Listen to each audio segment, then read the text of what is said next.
designed this school? Slavery is a bad thing.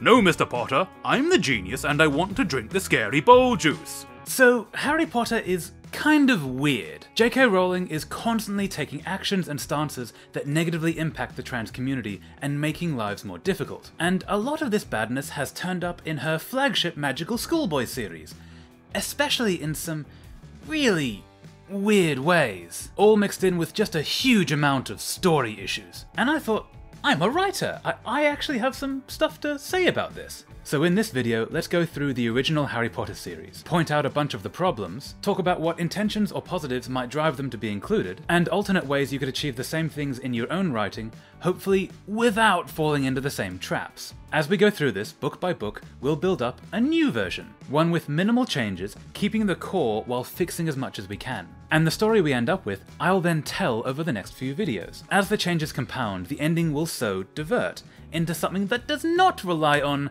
confusingly obscure rules regarding suddenly omniscient twigs. Well, what? Yeah, that ending is wild. And this fanfiction, which is basically what it will be, can then act as an example that we can hopefully learn from and apply to our own work. But first, real-world situation. Trans rights are human rights. Because they are. J.K. Rowling has said that the money she makes from Potter and her other work is proof that she's doing the right thing in the actions and stances she takes. Specifically, those that negatively impact the trans community, who, for the record, just want to exist as themselves, which is a human right. Portions of her very large income go towards supporting anti-trans businesses and furthering anti-trans causes. Your money, if you buy her stuff, is in there. She does this under the mindset that trans-inclusive ideologies and acceptance are a risk to cis women and children, which is not true. It's a fear response based on incorrect information, but more importantly, based on emotion, fear, which can be a very powerful force. She even explained in her podcast, while comparing pro-trans advocates to Death Eaters, exactly what her position feels like. I am fighting what I see as a powerful, insidious, misogynistic movement that has gained huge purchase in very influential areas of society. Which sounds like a fear response to me. In reality, trans communities and individuals are in fact far more likely to be the victims of violence rather than the perpetrators. And spreading the opposite narrative is one of the causes of the widespread anti-trans movements we're seeing around the world at the moment. So to put it another way, you know how companies do that thing, X% of each sale of our product will go to this charity as an incentive for you to buy, so you're supporting that charity by buying their product? Like, I don't know, say during Pride Month, 10% of every Skittles bag might go towards the Trevor Project, who you should donate to, link in the description. They advocate for the LGBTQ+ community and run crisis helplines. They're on the front lines of dealing with the results of these problems and the wave of transphobia the world is currently in. They deserve all the help they can get. So yeah, you know those marketing ploys? Well, Potter is the same, but bad. A percentage of every sale goes to the IP holder, Rowling, who then advocates in ways that makes the lives of the trans community more difficult and painful, which costs real-world lives. When care, like transitioning and gender-affirming care, is denied to those who need it, there is a real human cost. People are dying. Many already have. So, in short, please don't give money to the scary lady. And some of you might be saying that I shouldn't be making this video, because writing fanfiction like this, even for the purposes of criticism, still puts time and eyeballs onto a franchise that does these terrible things. And if you're in that group, then yeah, that's fair. If you want to stop watching now for that reason, that's totally understandable. So far it's just a PSA. You should still totally donate though, because it does help a very good cause. But I need to get this out of my head, because there is so much Potter bombarding us. I live in Edinburgh, the capital of Scotland, where she wrote the early books. And if you visit here, you will know that! You cannot escape it. So this is how I'm going to deal with it, by Frankensteining the story into something that's hopefully not actively hurtful. And if I can do it in a way that I can learn from, spread community awareness, and maybe even includes a charitable donation link, then great. Because we need better stories. We need more kindness in this world. Anyway, first, let's look at the story, one book at a time, point out issues, and make changes for our new version as we go. I guarantee I'll miss things, so this is not a complete list, but I will do my best. This will be less of a criticism eye, more of a writer or editor's perspective looking to make a story better. Also, I'm limiting this to the core storyline, the 7 books/8 films. None of the prequel series, stage plays, or anything Rowling has added on Twitter after the fact. So none of this castles without toilets. Castles have always had toilets. Why would you... No, none of that. Or we'll be here all day. And so, without further ado, let's begin. First we have Book 1. Harry Potter and the Philosopher's Stone. Or Sorcerer's Stone, if you're American, because something, they didn't think American kids would buy books that mention philosophers on the cover. Allegedly. To refresh your memory, the story of the first book is this. Albus Dumbledore knowingly leaves baby Harry in an abusive household, where he stays in abuse until Hagrid does some satisfyingly vengeful violence to free him, taking him to a magical land, where he's not only a wizard, but also famous and part of the wealthy 1%. Then off he goes to boarding school, which, unlike the real world, is a good thing.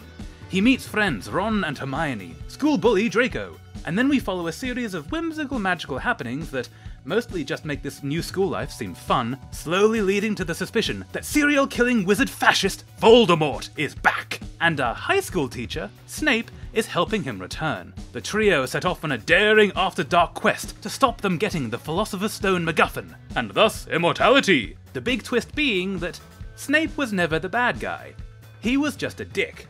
And actually Dumbledore's magic mirror meant that there was never any chance of Voldemort getting the stone without the kids' help. So their being there really just made everything worse. Also, I guess the other teacher Quirrell was always bad and had a creepy murdery facial friend. Less of a twist, more of a... what? Especially when he magically Pompeys himself at Harry's touch. But this is a weird whimsical tale, so points for style. Harry Potter's your basic portal fantasy. Person in bad or boring real-world place escapes to magic amazing place, mirroring the reader's own experience of escaping into the book for a little while to escape reality, and also having a good excuse to explain how this world works to the newly arrived main character and audience alike. Harry starts out in the real-world, abusive household of the Dursleys, and the first thing I want to talk about is the meanness that a lot of these books have in their prose, especially with how the Dursleys are described. The films have softened a lot of this, but Dudley is the butt of every fat joke you can imagine. It's rare to describe this child without the word pig being involved, both by characters and descriptions. He doesn't walk, rather waddles, and even in the film, when Hagrid mistakes Dudley for Harry on their first meeting, the first thing he says is a fat joke. You're a bit more along than I would have expected, particularly around the middle. Why? Why do we need this fat phobia? You're not making fun of them because they're terrible people. You're making fun of them for liking cake. Like, pick your targets better. And speaking of Hagrid, in the books he's a raging bigoted alcoholic who's an eternal failure in life for not finishing high school. The films luckily gave us this warm, bearded, Santa-type figure, the kind of kind-hearted guy that you know has a cup of tea waiting for you with a warm hug whenever you need it. And yes, this might just be the actor though, who was amazing. But in the books he's seen drinking, failing at magic, and generally being unreliable. Then we get this little description from an unnamed character, implied to be Draco Malfoy, when Harry first meets him in Diagon Alley. I heard he's sort of a savage, lives in a hut in the school grounds, and every now and then he gets drunk, tries to do magic, and ends up setting fire to his bed. Which, okay, could just be the bad guy talking bad, but the descriptions of Hagrid thus far have also backed this up. This is how the story sees him. Later on, the divination teacher, Trelawney, is the same. She has far less screen time, but in Book 5 she's nearly thrown out of Hogwarts, while waving around an empty sherry bottle, because she's an alcoholic. All of this totally ignores the fact that drinking and overeating are both coping mechanisms. They are how these characters deal with the crap that a broken world throws at them, and they're the same methods used by many in our real world. But instead of saying, hey, this is kinda unhealthy, the story just points and laughs. Like a bully. You don't have to do this. Sometimes you do want to insult characters, of course, which is fine, especially with bad guys like the Dursleys, who are, by definition, bad. They're incredibly abusive and deserve a bit of crap in response. But if you want to do that, then use those flaws as the basis of the insult, rather than picking on real-world people that are just trying to exist. Hey, Big D. Beat up another 10-year-old. This one deserved it. This right here, perfect example. Harry pokes fun at Dudley for being a terrible person and beating up a child. Not a fat joke in sight. But what if you want some fat phobia in your story, or alcoholism, or whatever your thing is? Maybe that's a big part of the tale you're trying to tell. If that's so, then great, go for it! Because that means you've thought it out, and your story has this as a component to deal with. You're trying to say something and use these themes intentionally, not just for a cheap laugh. That's the difference. And sometimes you'll try to be thoughtful, but you'll fail. That's fine. Every writer has at some point, me included. But you should at least try. Otherwise you're just adding to the problems that need coping skills to deal with. So first change, we won't do that. This changes nothing about the story itself, but just imagine that, moving forward, the prose is less of a dick. So Harry lives with the Dursleys until sudden weird letters happen, which, naturally, makes said Dursleys go insane. We're going away, where they can't find us! Daddy's gone mad, hasn't he? But then along comes Hagrid, who can outplay the Dursleys at their own game. He's bigger than they are, can't be bullied, and has the power to rescue our hero into a magical adventure. I'm looking for someone to share in an adventure. You're a wizard, Harry. I'm a what? And here's point number 2, which we're not going to change, but does need to be talked about. The word muggles. Muggle. Non-magic folk. Because bigotry is actually fine, so long as we're on the right side of it. Right? Right? No one's here. Now, if I'm pointing this out as a problem, why are we not changing it? Mainly because it's a big part of the flavour of this story, and removing it would change that. But if, in-world, you want bigotry, don't just have it for no reason. We've introduced it, we now have to deal with it. In this first book, Harry asks Hagrid why the wizarding world is hidden away from the Muggles. And this is his answer. Why? Blimey, Harry, everyone would be wanting magic solutions to their problems. Nah, we're best left alone.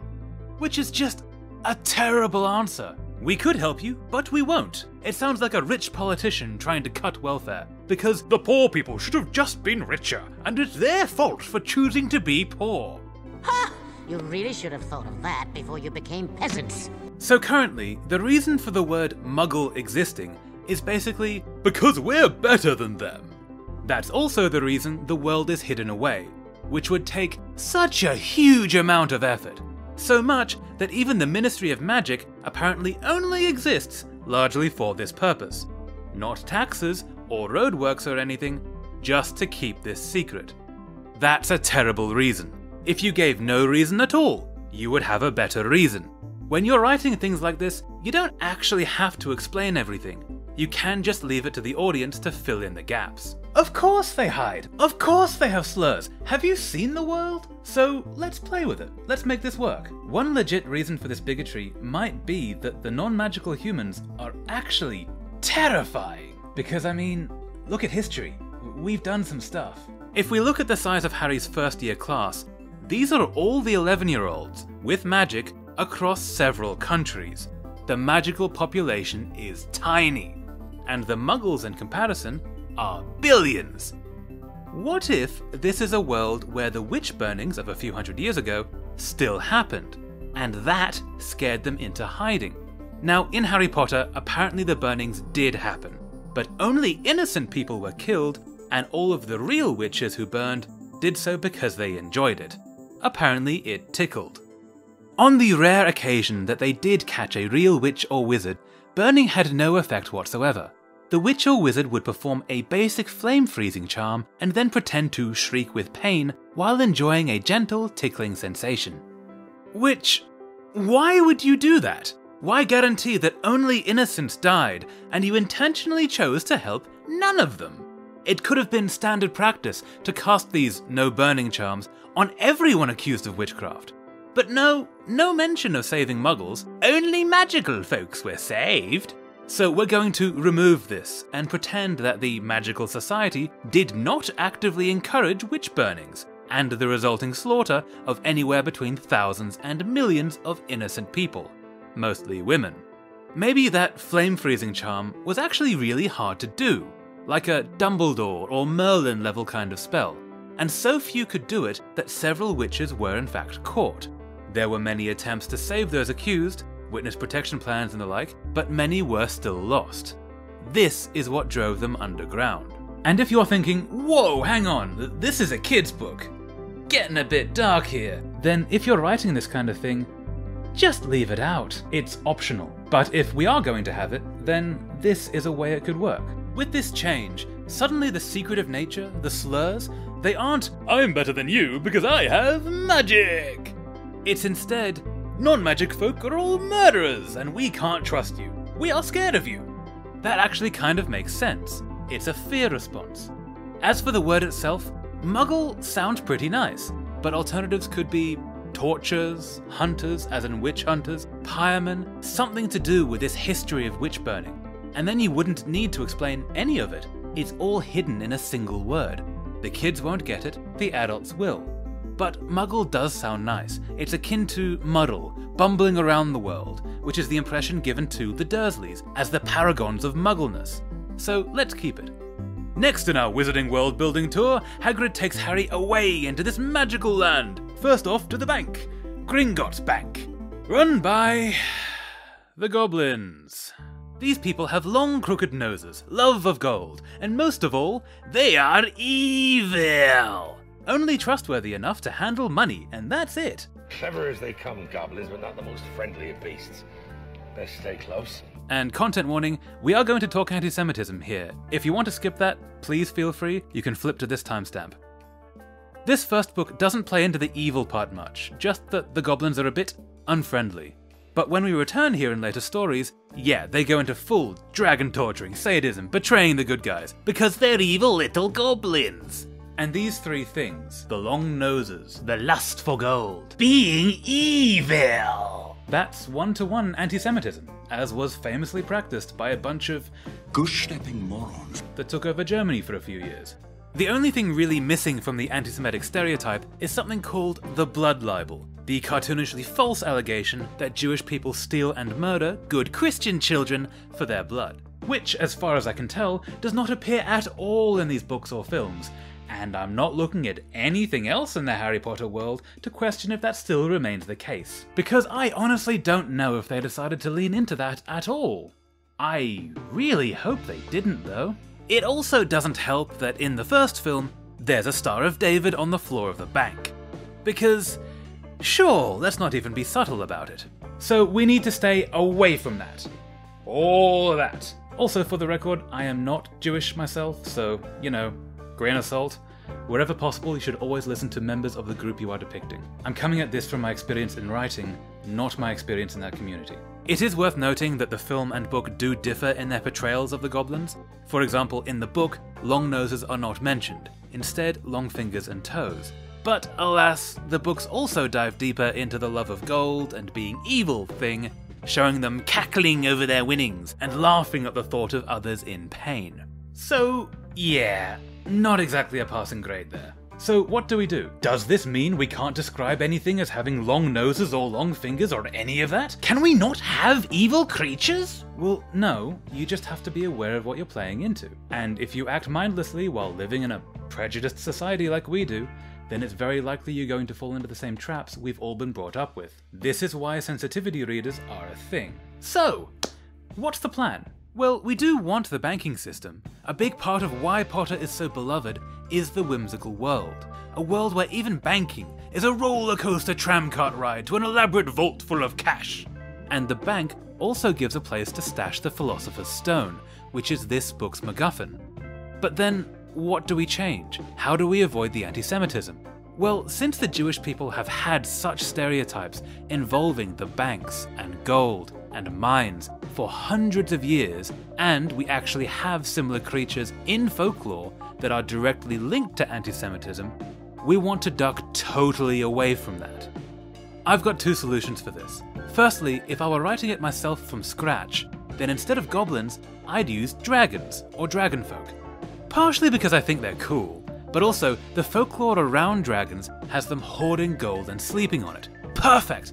Gold is soft, non-flammable, a great bed for a burning lizard. Maybe the small or young dragons work on the tills. The older and larger ones each have a vault that acts as their bedroom, and tallies are kept of all the gold they have in store. And they've developed this whole system because it's an easy way to get the gold they need to sleep comfortably. It's a solution they came up with to their own problem in order to change their history of having to steal, slaughter, and hoard gold in caves, which led to all manner of knights hunting them down. With this, we keep the vaults, the tram roller coaster, all of it. I think that would be a much more interesting and much more whimsical an idea. But for the version we're making here, let's keep the changes small. Let's keep the goblins, but tweak them.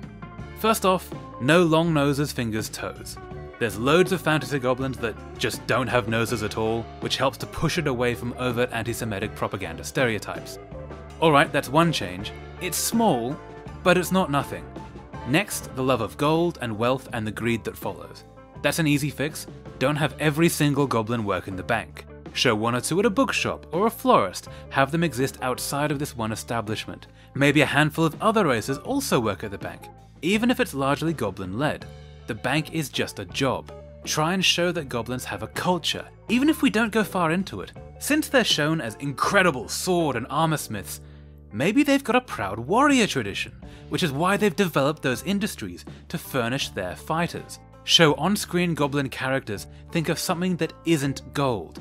It doesn't have to be much, it just has to imply that there is more beneath the surface. And finally, most importantly I'd say, don't make them evil! The first book only has them seen as a bit untrustworthy, and we can actually leave that in and tie it into a few threads in later books. But because we are keeping them as an entire racial group being untrustworthy or in some way divided from the rest of the wizarding world, that now becomes something we have to deal with. This is the idea we need to remember. Wherever possible, if you add it, you need to deal with it, especially in cases of bigotry.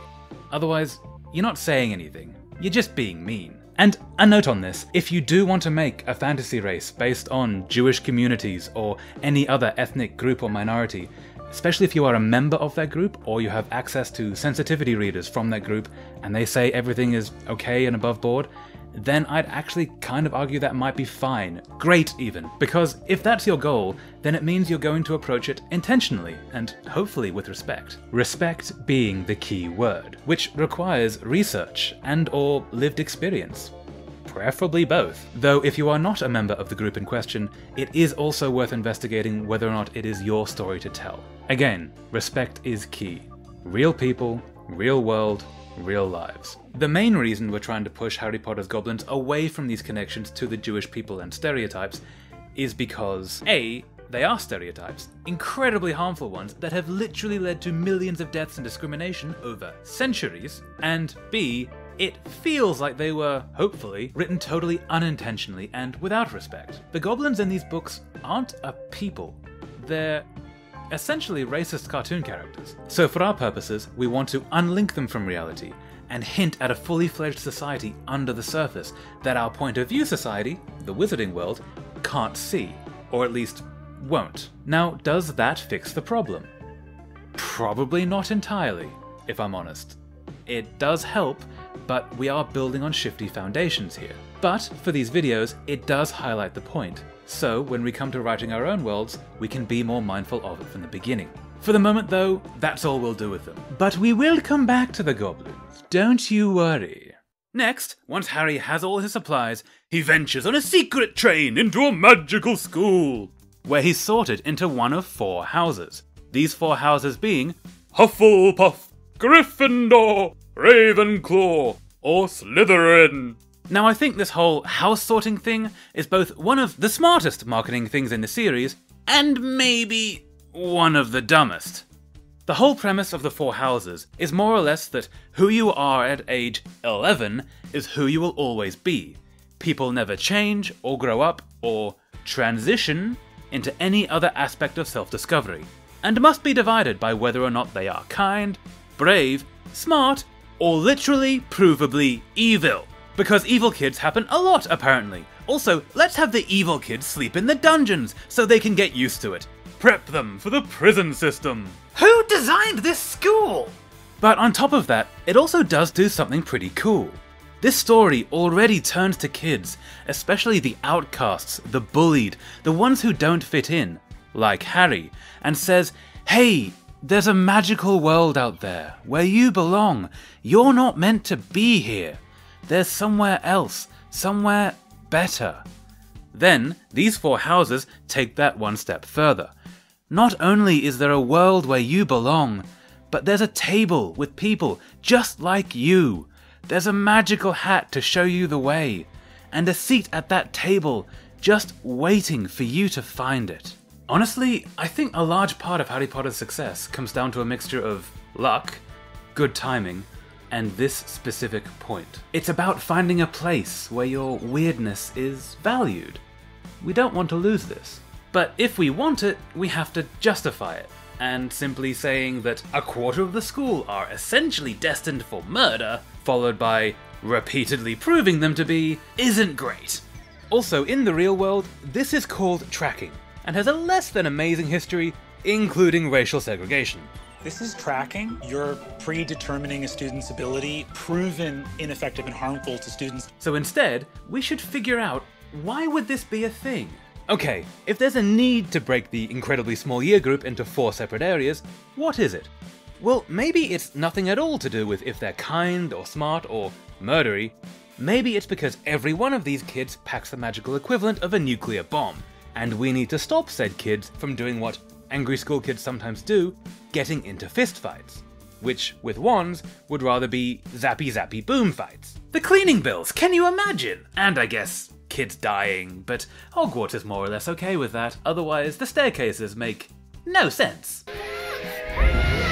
These little bastards could be terrifyingly dangerous if they wanted to be, so maybe it's just the school trying to put you with people you're more likely to get along with. Similar interests, higher chance of friendships, that kind of thing. And then over the centuries, these groups start to form their own character. They come up with the "we're the brave ones," or "we get the best test scores, we must be the smart house." And the best part of this is, in this book, we don't need to change anything. We can even keep Slytherin being evil. We just make a note later on that they weren't always that way. Hell, we can even turn that into a plot point. Final change in this book, the ending. Harry defeats Quirrell with a power that was never foreshadowed. So we're going to tweak the earlier section in the woods, when Harry meets Voldemort as a scary shadow dude. We'll have their hands briefly touch. Voldemort is burned, shocked but unsure what it means, as he's not exactly fully functioning at this point, before he's then driven off by the centaur and Harry is saved. It's not much, but at least it's something. And that's most of the changes in the first book. Other than the goblins, they haven't been that extensive, mostly just pointing things out to tie up later on. Harry stops Voldemort getting the Philosopher's Stone, and I love that the whole thing was only a problem because Harry was there. Had Harry not interfered, the mirror never would have released the stone, Voldemort never could have won, and the kid just made everything worse. Harry often makes everything worse. It's hilarious. So on to book 2. Harry Potter and the Chamber of Secrets. We start off with Harry being tormented by a slave called Dobby, because slavery is a thing.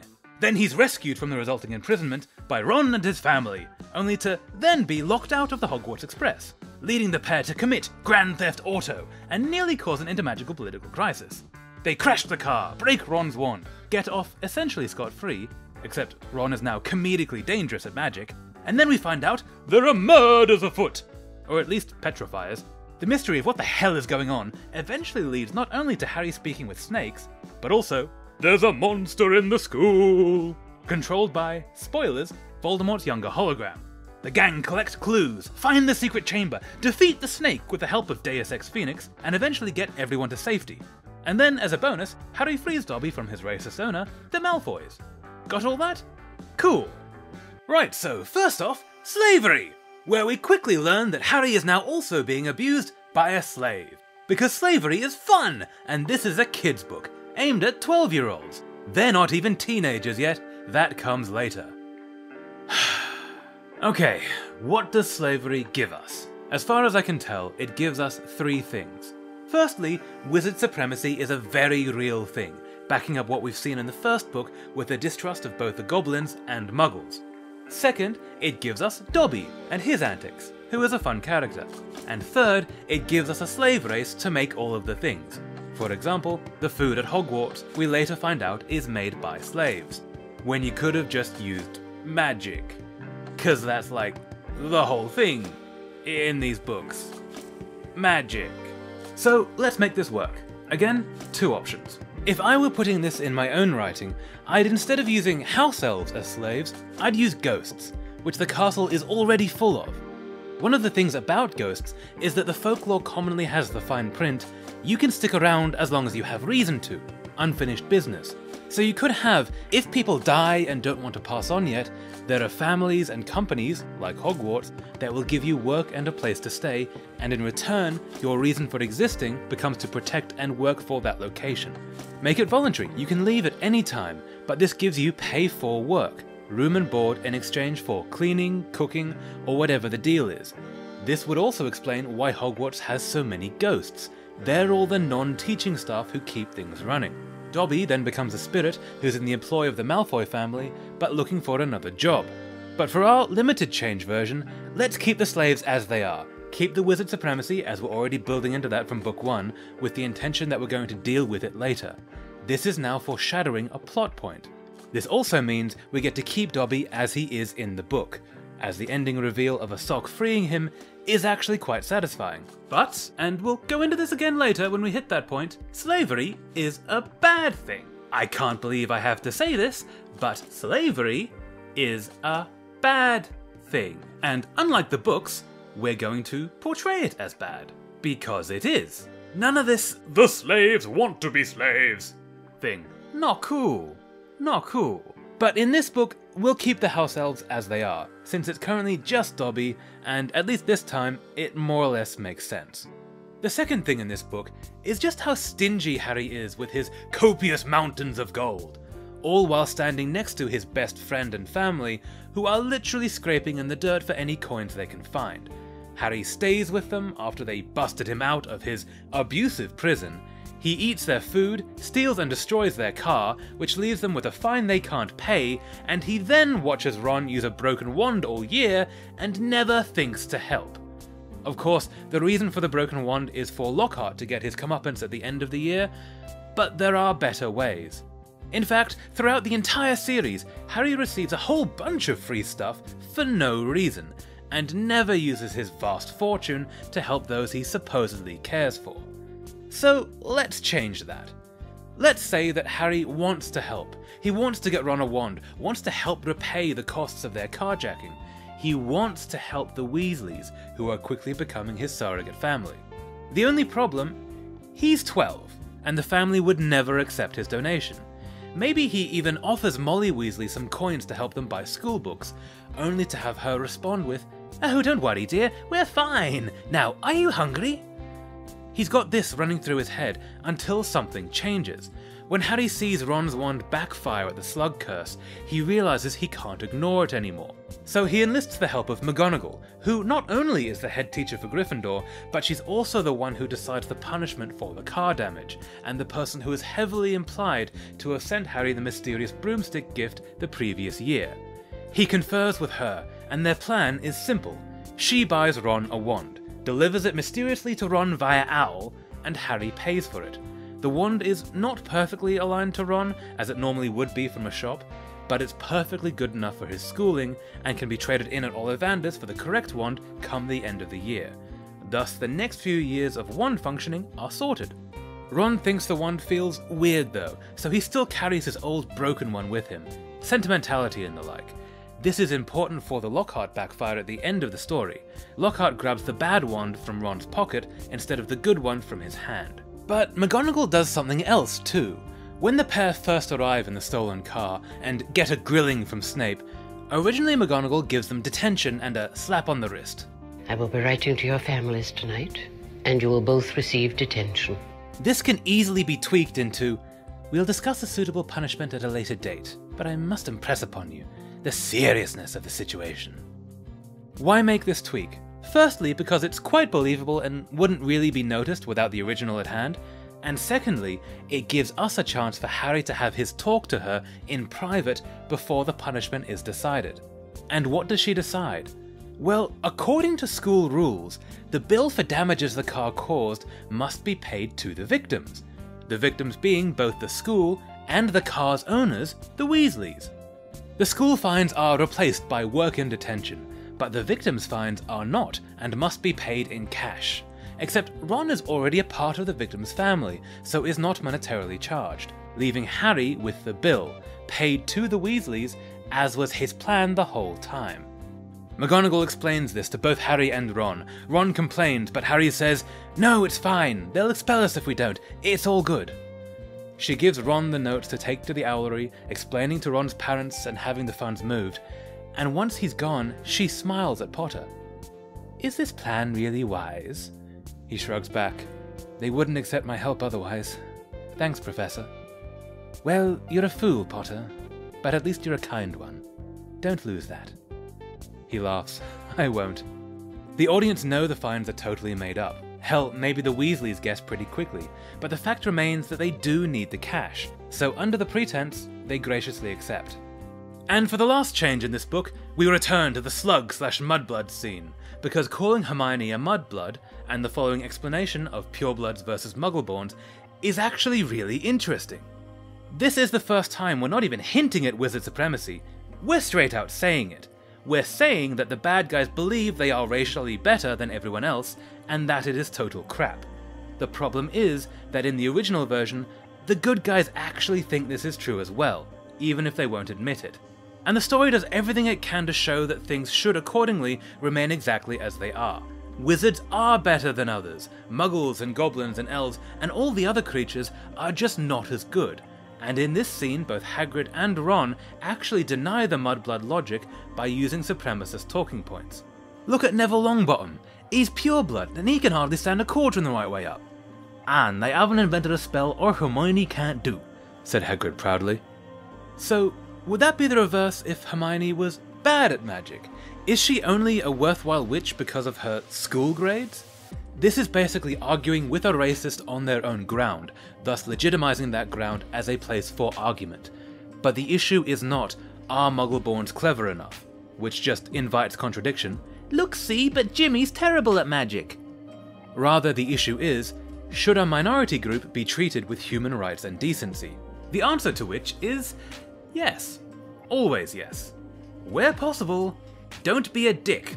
Let's push our version away from this. Society and the bad guys and those who get redemption arcs can have blatant bigotry, because our plot can deal with that and show how stupid it is.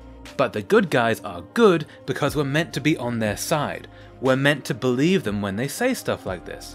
Or at the very least, they're meant to have these ideas as flaws, which is not how they're portrayed here. Also remember, this is a kid's book. Every Harry Potter novel is generally intended for the age of the three main characters, growing along with them. Meaning this is aimed at 12-year-olds. For many, especially those not in marginalized communities, this might well be their first introduction to blatant racism in fiction, which also means this is one way those kids will learn to argue against said racism. So let's change that. The issue is still explained. Dirty blood. See, common blood. It's mad. And Hermione is still comforted by her friends and Uncle Hagrid, but without all that Hermione does more homework so she's good stuff. She's a witch because she is, unconditionally. So that's book 2. Harry defeats Voldemort in the Chamber of Secrets, and continues on into book 3. Harry Potter and the Prisoner of Azkaban, where we learn that nightmarish dementors walk the earth, and they like to eat protagonists. Also, a murderer is on the loose. So these vessels of shadow and torment are put in a high school for its protection, which all goes about as well as you might expect. We learn that this murderer, Sirius Black, not only betrayed Harry's parents, but also murdered their friend, and is still Harry's legal guardian. The last of which being the worst part, apparently. Twists, clues, and mysterious werewolves abound, until the big twist, Sirius never did anything wrong. Except I guess the attempted murder of the real traitor, Ron's rat Scabbers. But when they've caught the dirty rat, the werewolf problem appears. Sirius is re-caught, and so Harry and Hermione must use time travel. to release him and put things right again. This is often cited as the best in the series. It's certainly my favourite of the films. And funnily, it's the only one that doesn't have Voldemort as the big bad guy. It's just Harry and his extended family dealing with his parents' death, especially the impact it had on Remus Lupin and Sirius Black, who are essentially his uncles. Had Harry's parents lived, they'd be Uncle Remus and Uncle Sirius. There are some small points to make here though. Firstly, the only reason Sirius is able to find Peter Pettigrew, Scabbers, hiding amongst the Weasleys is the Weasley family photo that appeared in the newspaper, which only happened because the Weasleys won a competition taking them to Egypt. Which is fine, I guess, but a bit out of nowhere. We could easily tweak that. Maybe instead, Charlie wins an award for his dragon training, quite a prestigious award in the field, and the family all travel to Romania to join in the award ceremony, especially thanks to the money Harry gave them in the previous year. The picture still appears in the paper because of this award, a full family photograph, with a caption like, "Big future ahead for Dragon Trainer and his family." It's not much of a change, but it at least makes more logical sense. Charlie and his dragon research have already been mentioned in previous books, so this isn't out of nowhere. Next, not a change, but still worth noting, this is where Harry Potter introduces time travel, and then never uses it again. We will not make that mistake, worry not. Also, it's worth mentioning the werewolves here, and the character of Remus Lupin, who is by far the best defense against the dark arts teacher the school ever gets. Ah, but the parents don't want a werewolf teaching their kids. Parents will not want someone like me teaching their children. Bigotry? Cool. Playing into that a bit more. Noticing a pattern here, aren't we? Now, this is the only online edition I'm going to mention, because it's a doozy, and it is in the text. Rowling has gone on record saying werewolves, specifically Lupin, are a metaphor for HIV and AIDS, which isn't the greatest. Werewolves in both human and wolf form are shown to be vessels of a terrifyingly easy to spread infection, uncontrollable. They're a legitimate danger to others just by being nearby. Lupin is a well-loved character, but that only does so much to negate these issues. She also includes an evil werewolf, Fenrir Greyback, who purposely spreads the infection. He waits for the full moon and intentionally changes in locations where he can catch as many people as possible. Especially children. His favourite target is children, like Remus, who was a child when he received the curse himself. It is important to know, this is not what AIDS or HIV is, nor the queer communities that have been so heavily linked with the conditions in the public mind. But it is what those groups have been incorrectly seen as. That sufferers are dangerous, they attack and/or corrupt children, all the usual bigotry crap founded on absolutely no evidence at all. For context, let's take this picture, Princess Diana shaking the hand of an AIDS patient, which she made a point to be seen doing on several occasions. This was a big thing at the time, because it was not understood by the public that this was not dangerous, and she wanted to spread that message of safety. The princess was quoted as saying, "HIV does not make people dangerous to know. You can shake their hands and give them a hug. Heaven knows they need it." Compare that to Bill Weasley, who receives the curse from Greyback while Greyback is still in human form. Greyback attacked him. Madame Pomfrey says he won't look the same anymore. Ginny's voice trembled a little. We don't really know what the after effects will be. I mean, Greyback being a werewolf, but not transformed at the time.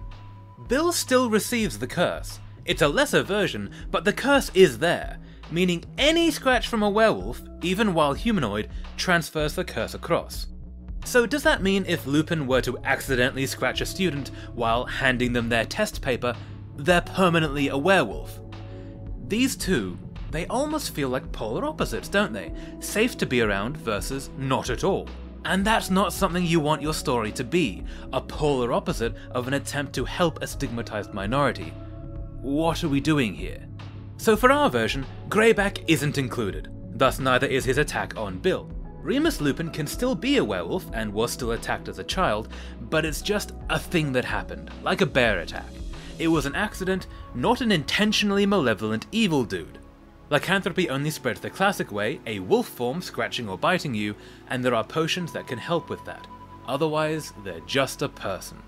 What we do have though, which is nice, is the accommodations that the school put in place for Remus to attend safely.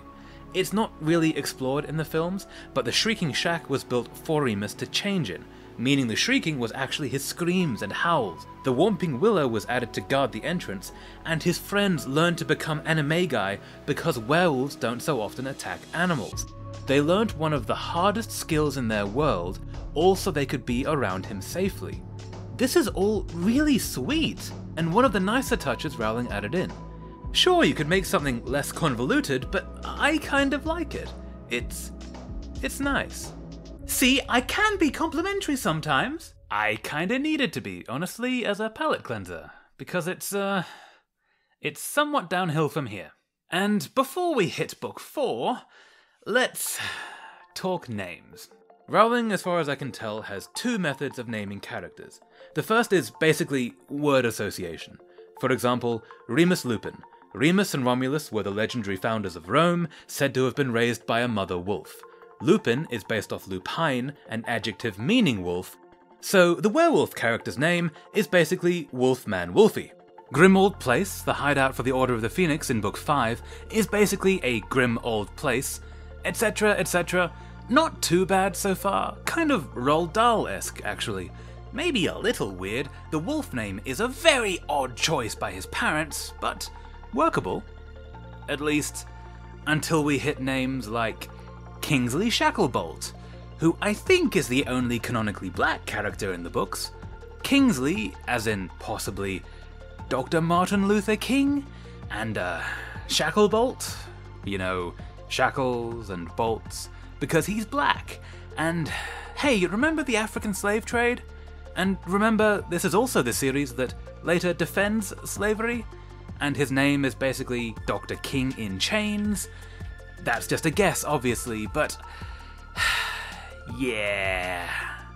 Then we see Harry's love interest in Book 4, Cho Chang. Well, we need a Chinese descent character. Gee, what name could we use for a Chinese descent character? Cho Chang, which are both last names, by the way, and together they kinda sound like... yeah. Again, that's just a guess, but Rowling does this kind of thing constantly. But wait, I hear you say, what about McGonagall, Tom Riddle, Sirius Black even? Those names are pretty good, right? Well, those were all real people. This is the other method she used to name her characters. In central Edinburgh, where she apparently lived while writing the early books, there lies a graveyard called Greyfriars, where you can find tombstones with all these names. The story goes she wandered through the graves and found names she liked. This was apparently recommended to her by a writing group she was a part of. One side effect of this is now this graveyard has become a major tourist attraction, causing thousands to flock through the small area, leaving damage and in some cases graffiti on the headstones. Not her fault, obviously, and I don't want to imply it was, just an unfortunate consequence of this series becoming so popular. But it is worth knowing. I'm not going to change the names of characters in our version as it would just get confusing, but if you are a writer and in need of names, just use Google. Google is great at names, great for their meanings, and you can easily and accurately source from any culture you like. Or if you don't have Google, like Rowling in the 90s, then just wander into a bookstore or library and leaf through some baby name books. Obviously, do what you like and play around. Another method is to use certain sounds or letter combination rules so that your names all sound like they're from the same place. For example, Roman names would often end in ia or ius depending on gender, though with exceptions because people will people. Make the names your own to fit into your world. Have fun with it. But you don't need racist word association or stealing the names of the dead.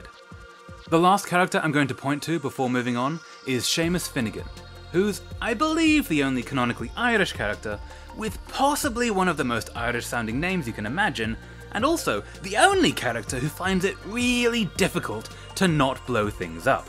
This would normally just be a quirky little character trait, except that the first book, where he appears, was written and published during the Troubles in Northern Ireland, a time when the IRA was blowing things up across the UK. This was a war. People died. So having the only Irish character as a bomber during this time is about the same as having the only Muslim character do the same right after 9/11.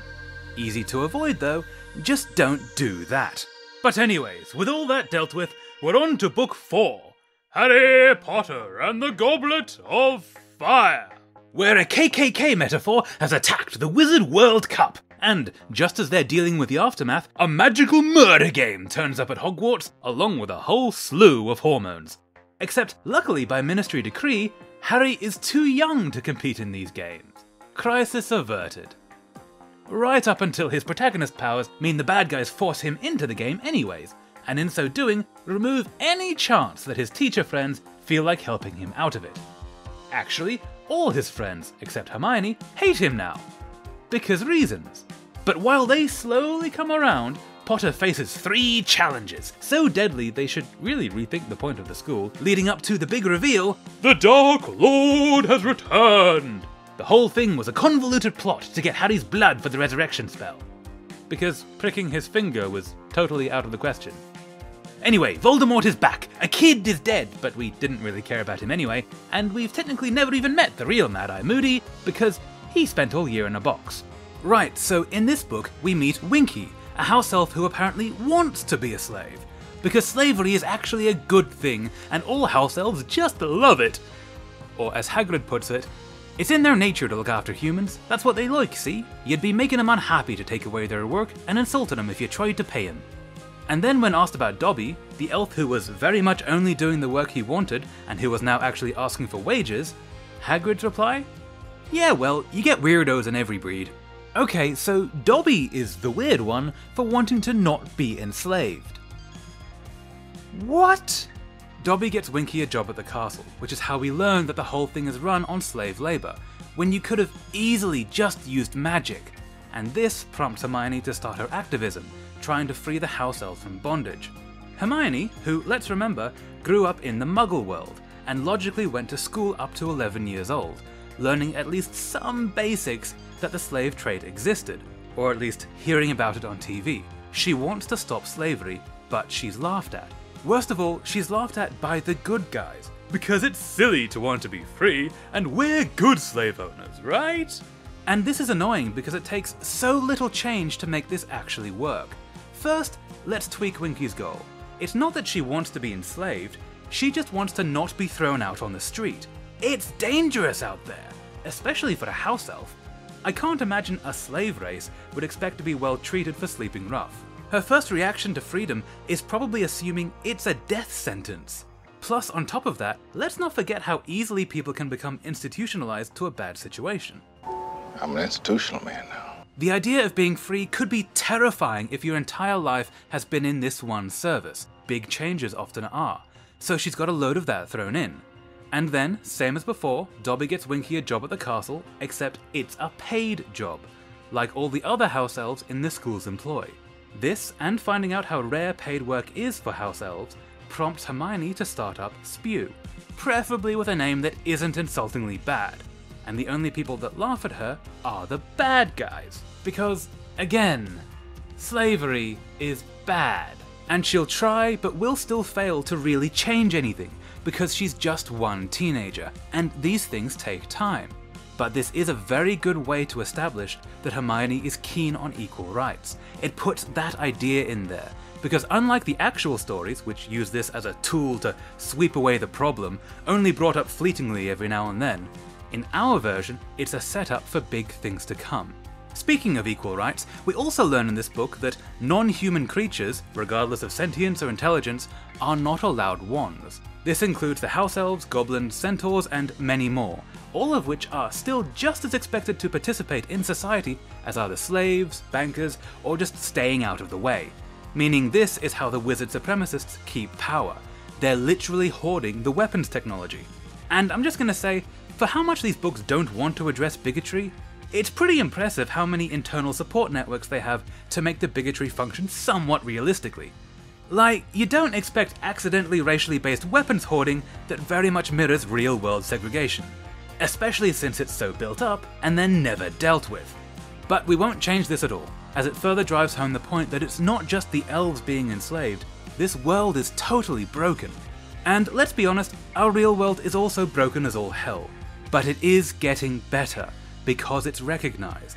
We need our wizarding world to recognize itself for what it is, if it is to improve and have a happy ending that's legitimately better than the start. And if you think I've been harping on about this bigotry thing a lot, that's because it's mostly just me toning it down. This world is terrible in its racism and does nothing at all to fix it. According to the world of Harry Potter, racism and inequality are good actually, and worth protecting, so long as those who do the bigotry are nice about it. Most of what we've been changing hasn't even been to remove the bigotry, it's just to point it out and say that, no, it's not good, it's very bad, we need to deal with this. So with that, we're on to book 5, Harry Potter and the Order of the Phoenix, which starts off with Harry being attacked by Dementors, defending himself, then being victim-blamed into a full criminal trial because the Minister for Magic is scared of his own shadow.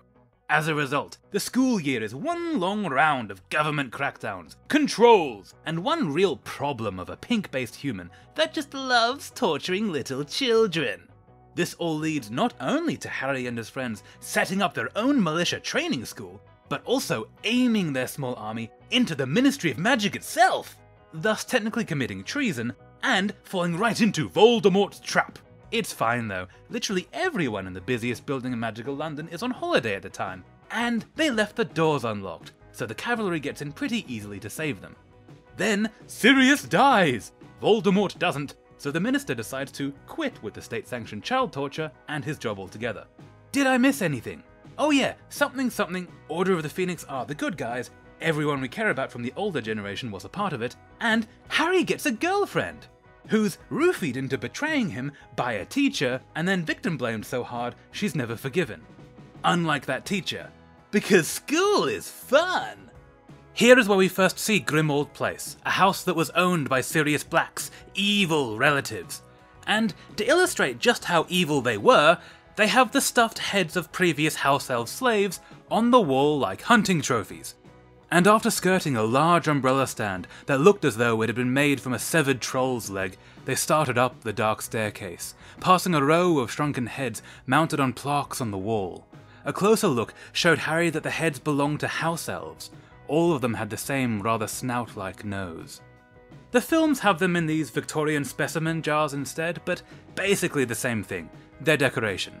Now, the troll's leg on its own conjures images of elephant leg umbrella stands, and real-world Europeans have in the past traded in human heads from the non-European cultures they've invaded. This is all very old-world colonialist, in the worst way. But it's also done by the bad guys who used to live here, so there is an argument that it's just showing them to be really bad guys, imitating that colonial past. Or at least it would do, except the good guys keep them there. Not only do they keep them there, but come Christmas, they decorate them. Magical snow glittered in heaps over the threadbare carpets. A great Christmas tree, obtained by Mundungus and decorated with live fairies, blocked Sirius's family tree from view. And even the stuffed elf heads on the hall wall wore Father Christmas hats and beards. Which is just so weird. On top of that, Sirius has a slave of his own, Creature, who later becomes Harry's slave. Which is meant to be fine, because our heroes are good slave owners, right? Harry treats him well as a slave, so Creature becomes happy, and that makes it okay. We won't do that, because no. Here's what we'll do instead. When Harry first enters Grimmauld Place, there is no troll's leg. He is met with the heads of old slaves on the wall, trophy style, but half of them are obviously missing, with gaps on the walls where they used to hang. You can see the outline of missing plaques, and later on we'll have Harry glance into the back garden, where he notices small piles of earth with rough little headstones, because they're partway through giving them the best burials they can. Hermione can be the one who organises this, with Dobby and possibly even Creature's help to get the house elf burial customs right. Which could be a really cool place to hit the issue of, they don't have burial customs. Not anymore. And Dobby, who believes he should do something, doesn't know what that something should be, because the house elves have been enslaved and separated so long that most traditions have been lost. Which is why it's taking so long to bury everyone. That's an interesting idea, this very tangible, very deep loss as consequence to the slave trade. And that's when Harry turns up, and as they're chatting about it, killing time while the adults bicker about the order, he suggests that Dobby make up new customs, acknowledge that the old ways have been lost, but if Dobby wants a more free world for house elves, they'll need traditions that reflect that new life, and that's where every tradition starts, with somebody in the group dreaming it up. As for Creature, personally, I wouldn't have him at all. We don't need the good guys to own slaves. But for our version, we'll keep him and just make him employed. Room, board, and a salary in exchange for keeping the place tidy. Basically, a live-in maid. A few chapters later, Harry visits the Ministry of Magic, setting up his return for the fight at the end of the year. And both times, we see this statue in the main foyer. Halfway down the hall was a fountain. A group of golden statues, larger than life-size, stood in the middle of a circular pool. Tallest of them all was a noble-looking wizard with his wand pointing straight up in the air. Grouped around him were a beautiful witch, a centaur, a goblin, and a house elf. The last three were all looking adoringly up at the witch and wizard. Which basically cements the whole wizard supremacy thing as a part of the status quo and built into the governing system. The wizard and witch as above the other races, in ways eerily similar to statues in our own real-world colonial history. This is how they intend things to be, before the bad guys take that idea and run with it. We're not going to change this, but we are going to notice it. Then the end fight, charging through halls of magical mysteries and wonder, because Voldemort wants to get his hands on the prophecy of his own downfall. And during this little fight, we see the Time Turners again, because, in case you've forgotten, this world has full-blown time travel that has not been used since Book 3. And as luck would have it, every single one of these time machines is in this one cabinet, which falls over. The jet of red light flew right over the Death Eater's shoulder and hit a glass-fronted cabinet on the wall, full of variously shaped hourglasses. The cabinet fell to the floor and burst apart, glass flying everywhere, sprang back up onto the wall, fully mended, then fell down again and shattered. This cabinet then remained stuck in a loop of breaking and fixing, essentially leaving it permanently untouchable. So, no more time travel, because Rowling didn't want to deal with it. This is a very clunky way of removing the problem from the story. Every time machine was in one box, and we blew up the box. You can't have it. If you want to remove something like this, there are better ways. You could have the power require an incredibly rare fuel, and with the recent turmoil, the fuel is much harder to get. Maybe it was made from the Philosopher's Stone, which was destroyed after Book 1. That has a nice cause and effect to it. Instead, for our version, we won't do that. We won't remove them at all. In fact, as they run past, Hermione, who is already familiar with the Time Turners from Book 3, notices them. Notices one in particular standing behind the small, necklace-sized ones. This thing she sees is huge, several yards tall, with cranks and gears to turn it, and she, knowing what she's looking at, recognizes it as a time turner that can go back a full year per spin. Foreshadowing! Because if Rowling is going to give us time travel, then damn it, I'm gonna use it. And this is where our changes are starting to move away from fix this problem thing, and into the realms of paying off the promises that we've already made. We've got 5 books so far, there's so much setup, and at the moment, most of what we've been talking about doesn't really lead to anything. Like, yeah, the good guys eventually beat the bad, Harry kills Voldemort, but things aren't significantly better for anyone. The world at the end of Book 7 is essentially the exact same as when Harry first gets on the Hogwarts Express. We can do better than that, right? And so, for these last 2 books, I'm still going to point out some issues, but we're not going to make many changes. In the next videos, we'll do a full story time, using what we've fixed up so far, and then find a new ending. So here we go, Book 6, Harry Potter and the Half-Blood Prince. Where Harry is told by Dumbledore to get close to the new potions master, who likes to collect students. But not in the creepy way. Maybe a little in the creepy way. They need him to hand over what he knows of Voldemort's Horcruxes, a method of splitting your soul to cheat death. But luckily, Harry finds his potions textbook is the only one that contains any useful information. and also that every other book is wrong on every point, thus making him top of the class in a subject he knew almost nothing about. Luck! That's the greatest magic! Oh, and he gets that too, in a bottle. After schmoozing the teacher for most of the year, getting him drunk and vulnerable, they get what they need off of him, go off on a quest, and get back just in time for Draco Malfoy to bring a bunch of murderers to school. Kind of a parent-teacher meeting thing, followed by Snape killing Dumbledore and everyone running away. Surprisingly, this one's actually not terrible, and most of the issues are things we've already spoken about in earlier years. The big thing we learn this year is the Horcruxes, explaining how Voldemort can be killed each year and yet keep popping up like whack-a-mole. Rowling does fairly well with this explanation by both foreshadowing it in Book 2 with Riddle's diary, and then weaving it into a mystery with Slughorn. Harry's quest from Dumbledore is to win Slughorn's trust and try to convince him to hand over the information they need.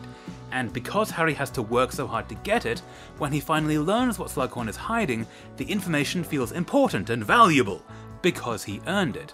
Then Dumbledore takes Harry upon a great quest to retrieve a Horcrux locket that Voldemort has secretly stashed in an Indiana Jones temple. And this quest is so dumb. So incredibly dumb. Rather a spectacular return to form after the genius moment. The whole thing is pointless. They don't even find the locket, and the main challenge to get it is a vat of poison, which Dumbledore, for some reason, insists on drinking. This potion cannot be penetrated by hand, vanished, parted, scooped up, or siphoned away, nor can it be transfigured, charmed, or otherwise made to change its nature.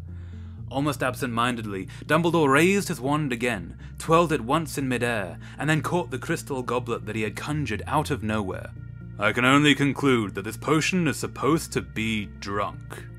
After which Harry must force-feed Dumbledore this potion until they reach the toy at the bottom, which is, again, not even the one they want. Figures, right?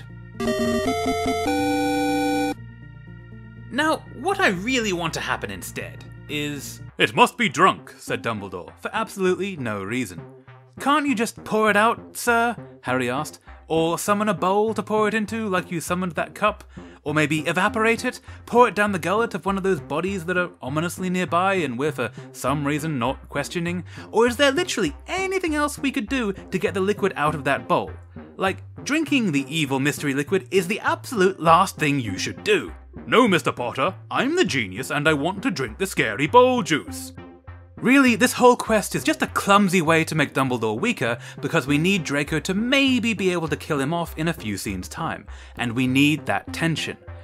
But this is also after Dumbledore's just dealt with the ring Horcrux off screen that messed up his hand and totally weakened him, leaving him about to die anyways. In fact, characters in the current version have already said they worry Dumbledore is losing his edge. Dumbledore's got a bit old. There's no need to double up with this. We later find out he's asked Snape to kill him already, he won't fight back. So we can easily remove this whole quest and tweak it to make him appear sicker earlier in the year. Thus, when Draco faces him, the kid's feasibly capable of doing it, and we at least have some tension. Otherwise Dumbledore, the greatest wizard on Earth, could just magically backhand him and get on with his day. Removing this does leave a hole though. Every story needs to end with a dramatic quest in the climax, because that's the Harry Potter formula. So we'll get back to that. But first, we at long last arrive at Book 7. Harry Potter and the Deathly Hallows!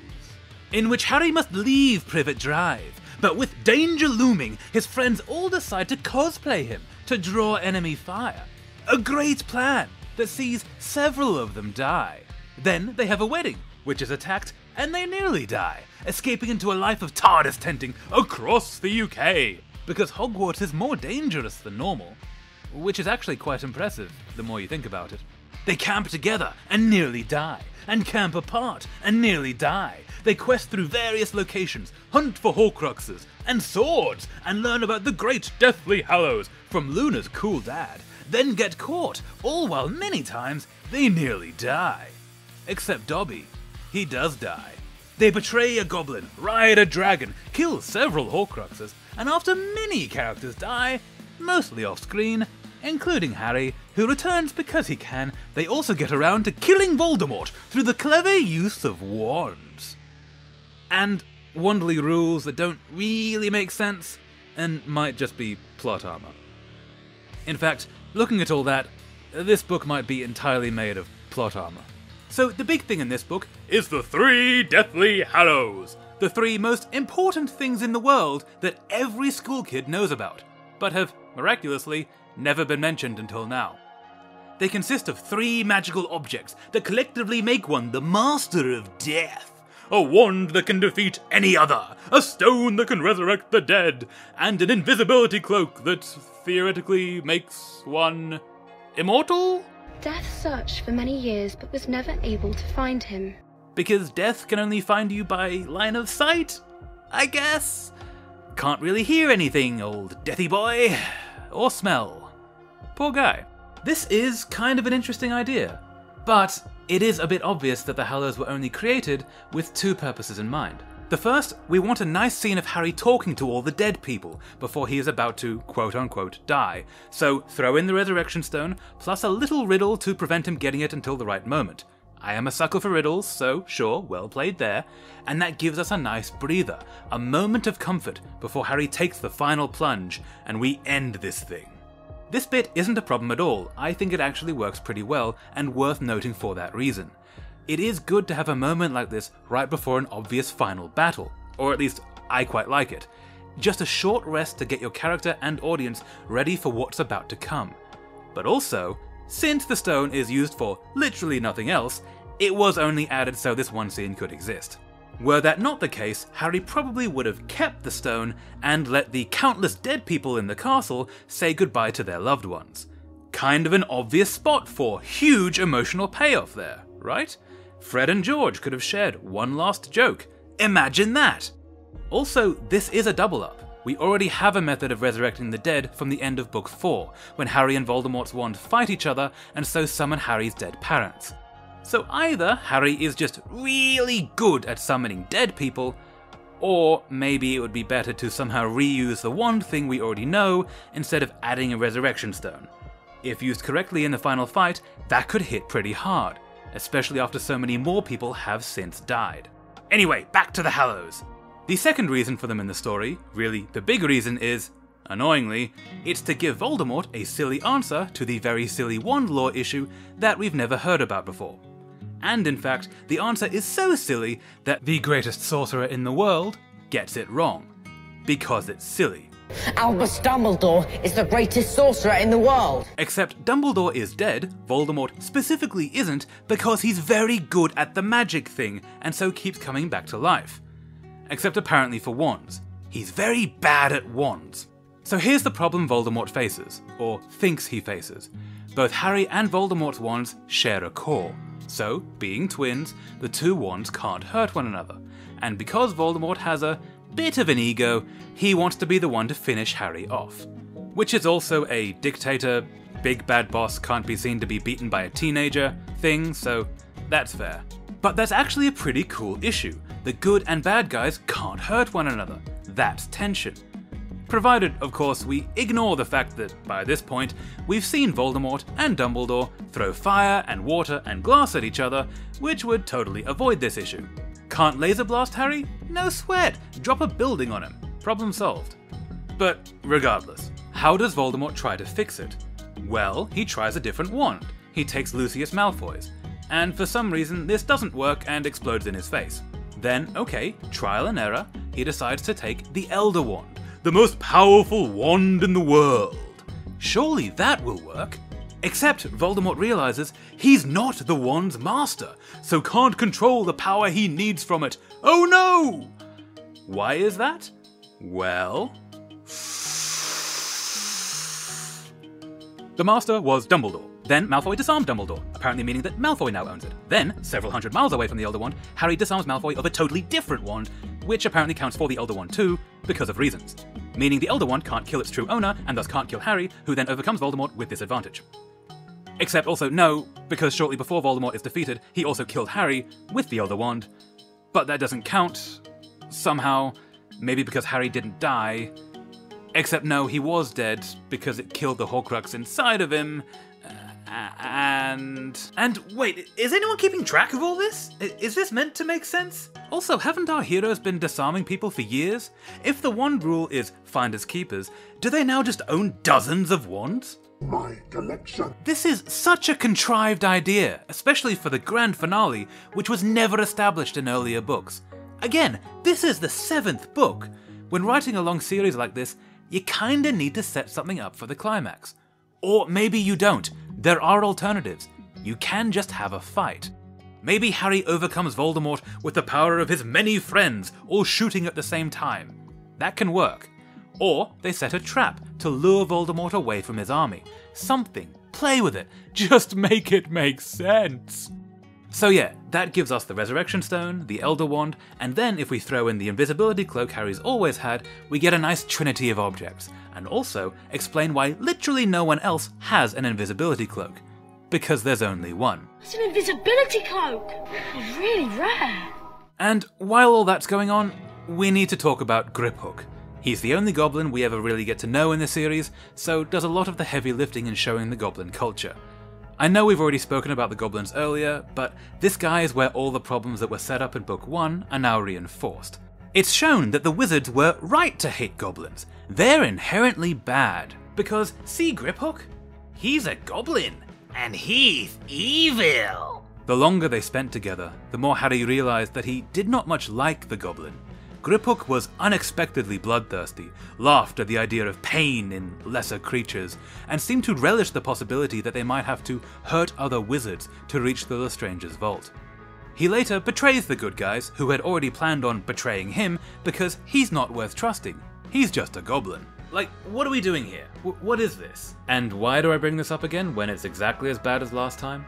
Because there is one very interesting addition that the goblins get because of Griphook's involvement in the story. We learn how the goblins view property ownership. Which, yes, I know sounds about as boring as it gets, but bear with me. To a goblin, the rightful and true master of any object is the maker, not the purchaser. All goblin-made objects are, in goblin eyes, rightfully theirs. They consider our habit of keeping goblin-made objects, passing them from wizard to wizard without further payment, little more than theft. Compare that to the human family that works on our own world's ownership laws.